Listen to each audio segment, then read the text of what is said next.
Apa itu negara?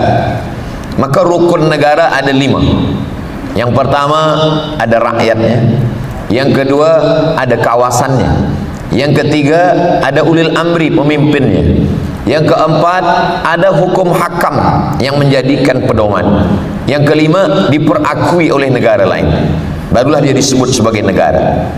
Maka bila 5 rukun negara ini kita pakaikan pada Nabi Muhammad SAW, maka sesungguhnya kelima-limanya itu ada pada Nabi.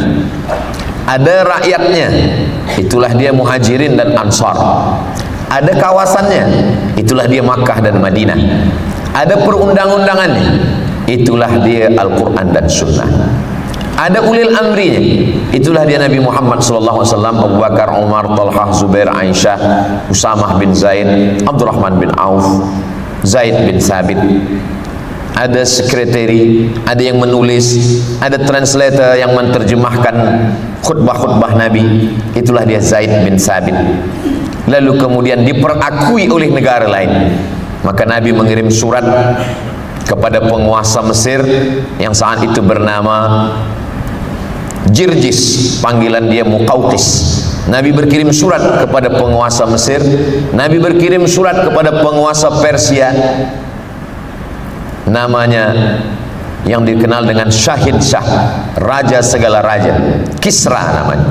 Nabi berkirim surat kepada raja Rum yang bernama seorang Hirqal dalam tulisan Arab, Heraklius kata orang putih. Artinya Nabi berkirim surat kepada mereka dan mereka memperakui kepemimpinan Nabi Muhammad sallallahu alaihi wasallam. Walaupun dia tidak menyebut dirinya presiden, dia tidak menyebut dirinya malik, dia tidak menyebut dirinya sultan, tapi sesungguhnya para orientalis, orang yang meneliti tentang Islam, 5 rukun negara itu ada pada diri Nabi Muhammad sallallahu alaihi wasallam. Dan di Madinah tidak hanya orang Islam. Di situ ada Yahudi Bani Nadir, ada Yahudi Quraizah, ada Yahudi Qainuqa, ada Yahudi Khaybar. Maka ada 12 pasal dalam Muahadah Madinah.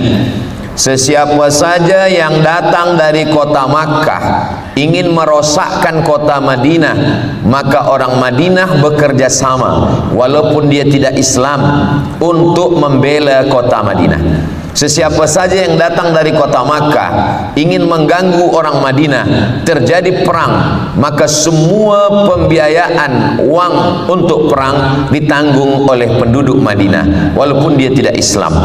Maka konsep bernegara yang paling sempurna adalah yang dibuat Nabi Muhammad SAW. Bahkan demokrasi yang pertama, ketika Nabi Muhammad SAW meninggal dunia, maka pada saat itu masyarakat bermusyawarah di satu tempat yang bernama Saqifah Bani Sa'idah. Nanti bila kita sampai ke kota Al-Madinah Al-Munawwarah, Masjid Nabawi sebelah kiri, tengok di sebelah kanan, ini satu taman yang dibiarkan tiada binaan, tak ada hotel, tak ada apa. Ada tanam-tanaman bunga yang cantik dan indah. Tempat itu bernama Saqifah Bani Sa'idah. Disitulah Nabi Muhammad SAW diceritakan oleh para sahabat, saat Nabi meninggal dunia, sahabat berkumpul di sana untuk bermusyawarah. Demokrasi pertama dalam sejarah dunia. Ketika itu orang Madinah ingin supaya yang menjadi pemimpin menggantikan Nabi Muhammad itu adalah seorang yang dari suku Aus, panglima perang dari suku Aus. Lalu kemudian Sa'ad bin Ubadah namanya. Kami ingin yang mengganti pemimpin kami adalah Sa'ad bin Ubadah. Sedangkan orang Makkah mengatakan kami ingin yang menggantikan Nabi Muhammad, bukan pengganti Nabi, tapi pengganti sebagai pemimpin ulil amri.